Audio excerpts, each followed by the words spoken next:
Hi, and welcome to the turbulent world with me, James M. Dorsey, as your host. If U.S. President Donald Trump had his druthers, he would announce a Gaza ceasefire on Monday when Israeli Prime Minister Binyamin Netanyahu visits him in the Oval Office for the third time this year. That may be easier said than done, despite Mr. Netanyahu's endorsement of the latest U.S. ceasefire proposal and Hamas's positive response.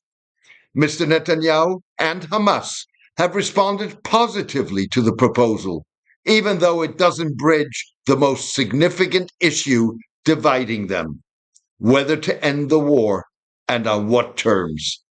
Even so, neither Mr. Netanyahu nor Hamas wants to get on Mr. Trump's wrong side and shoulder the blame for another failure to get the guns to fall silent in the devastated Strip. Reading between the lines of the two parties' responses, the cracks are apparent. Nevertheless, the parties appear inclined to accept what amounts to cosmetic changes that paper over the gap in their positions, which have not narrowed. Israel refuses to end the war as long as Hamas exists, militarily and politically, while Hamas wants guarantees that a temporary 60-day ceasefire will lead to a permanent halt of hostilities and a withdrawal of Israeli forces. Israeli officials suggested that Mr. Netanyahu has not signed on to language in the U.S. ceasefire proposal that refers to guarantees that the initial pause is a prelude to a permanent end of the war. Israel's far-right Channel 14 reported that as part of the proposed deal, Mr. Trump would write a letter guaranteeing that Israel will be able to resume the fire if its demands regarding the disarmament of Hamas and the exile of its leaders are not met. In an attempt to secure an end-of-war agreement, Hamas stated that it was willing to immediately begin talks on implementing the ceasefire. In an encouraging sign, the U.S. proposal reportedly envisions the re-involvement of the United Nations, international aid organizations, and the Palestinian Red Crescent Society in the distribution of food, medicine, and other essential goods. After preventing the entry of aid for months, Israel and the United States tried to supplant UN agencies and other groups that have provided aid for decades through hundreds of distribution points, with the newly created Gaza Humanitarian Foundation. Hundreds of desperate Palestinians have been killed as they flooded the foundation's few militarized distribution points that a private U.S. military company secures. This week, two of the company's employees told the Associated Press, backed up by videos, that their colleagues had used live ammunition and stun grenades as hungry Palestinians scrambled for food.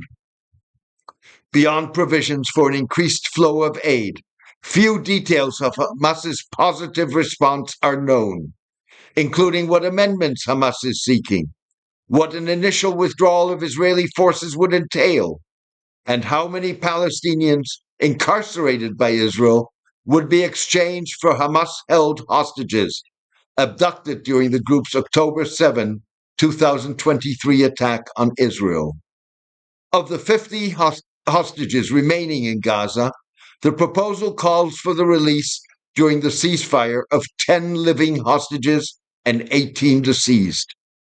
Similarly, it's uncertain whether Hamas will agree to Israeli demands that the group disarm and send its remaining Gaza-based leaders, many of whom Israel killed during the war, into exile. Hamas officials based outside of Gaza have hinted that the group may agree to put their weapons arsenal in the custody of the West Bank-based internationally recognized Palestine Authority. The officials also suggested that the group may acquiesce in the exiling of its Gaza-based leadership. It's unclear whether Hamas leaders in Gaza would agree to Israel's demands, given that the group has conceded that it will not be part of the territory's post-war administration. Hamas officials asserted that a media blitz in recent days expressing optimism that Israel and the group were on the verge of an agreement was designed to pressure Hamas and set it up as the fall guy if the ceasefire talks failed for the umpteenth time. It's psychological warfare, one official said, insisting that an agreement was possible. Netanyahu may be seeking to put on a show for the Americans. He'll demonstrate a willingness to seal a deal, even as he signals to Hamas that his demands remain unyielding, with the goal of laying the blame for failure on the enemy, added military affairs journalist Amos Harel.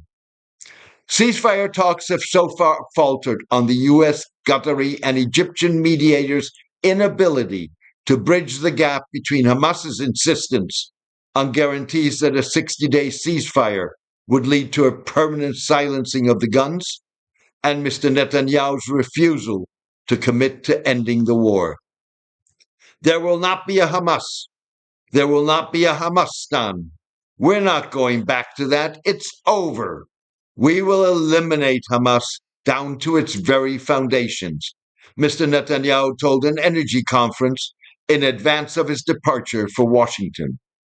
To coerce Hamas, an Israeli official threatened, we'll do to Gaza City and the central camps what we did to Rafah. Everything will turn to dust.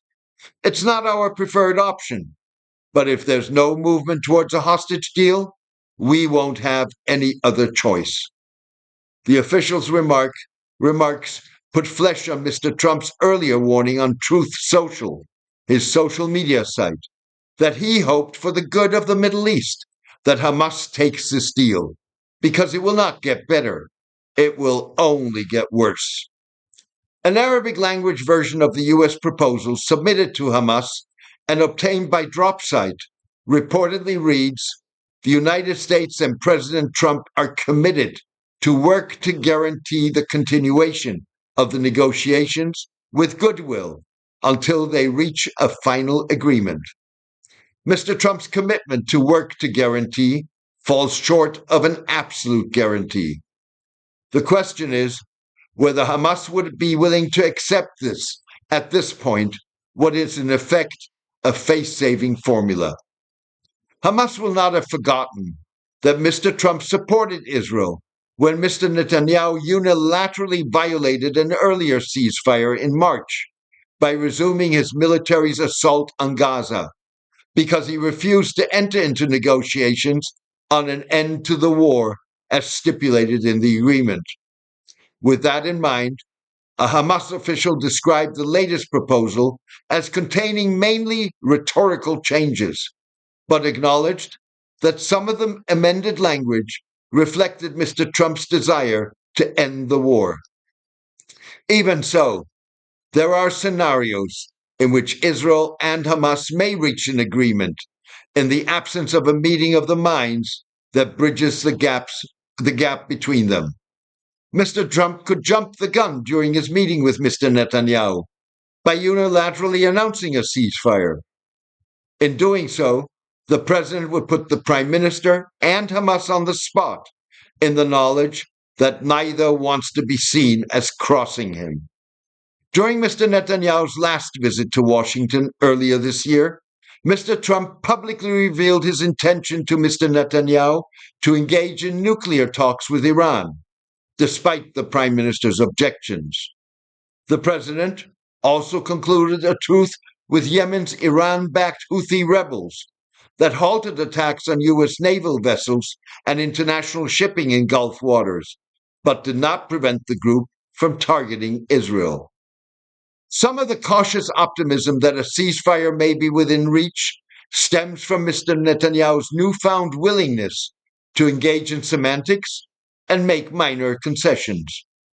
Mr. Netanyahu may feel that a ceasefire and release of Hamas-held hostages would give him the boost he needs to call an early election confidently. Opposition leaders Yair Lapid and Benny Gantz sought to encourage Mr. Netanyahu by offering to support the prime minister from the aisle should his ultra-nationalist coalition partners seek to collapse the government in a bid to torpedo a Gaza deal. No matter what, a fragile agreement on a temporary ceasefire will not enhance Messrs. Trump and Netanyahu's chances of leveraging a deal to persuade more Arab and Muslim states, including Saudi Arabia and Syria, to recognize Israel for the very reasons that the ceasefire would be shaky at best. Moreover, no Arab or Muslim state is likely to establish formal relations with Israel as long as the Gaza war has not ended. Israeli troops remain in the Strip and or continue to besiege the territory, and Israel rejects an irreversible pathway to an independent Palestinian state. This week, Saudi Foreign Minister Faisal bin Farhan al Saud emphasized that the kingdom's top priority was achieving a permanent ceasefire in Gaza. What we are seeing is the Israelis are crushing Gaza, the civilian population of Gaza. This is completely unnecessary, completely unacceptable, and has to stop, Mr. bin Farhan said. Some officials and analysts have suggested that the prospect of key Arab and Muslim states recognizing Israel may be one way of pushing Mr. Netanyahu past the Gaza ceasefire finishing line. A remote prospect at best. Recognition of Israel is complicated by the fact that Gulf states see Israel as a potential ally and a loose cannon, threatening regional stability because of its Gaza war conduct, assaults in the West Bank, and attacks on Iran, Syria, and Lebanon, even if Hezbollah, the Iran-backed Lebanese Shiite Muslim militia and political movement, initiated the Lebanese hostilities. That hasn't stopped Syria from engaging in US-mediated talks with Israel on security arrangements that would halt Israeli interference. Israel has occupied Syrian lands beyond the Golan Heights, which it conquered during the 1967 Middle East War, destroyed Syrian military infrastructure and weapon arsenals in hundreds of attacks since the overthrow of President Bashar al-Assad in December, and projected itself as a protector of Syrian minorities, such as the Druze and Kurds. Israel and Syria may achieve an agreement on immediate security issues, but it's hard to see Syria recognizing the Jewish state without the return of the Heights, which Israel annexed in 1981. Mr. Trump recognized the annexation during his first term in office. Thank you for joining me today. The Turbulent World with James M. Dorsey seeks to empower readers, listeners, and viewers to form informed opinions of their own. Equitable, fair, and honest analysis that lets the chips fall where they may has seldom been more important in a world racked by brutal wars, unimaginable humanitarian crises, and increasing authoritarianism. If you share this vision, please consider becoming a paid subscriber by going to jamesmdorsey.substack.com. The Turbulent World can only sustain and expand its independent coverage, free of advertisements and clickbait, with the support of its readers. Thank you for your support and loyalty. Take care and best wishes.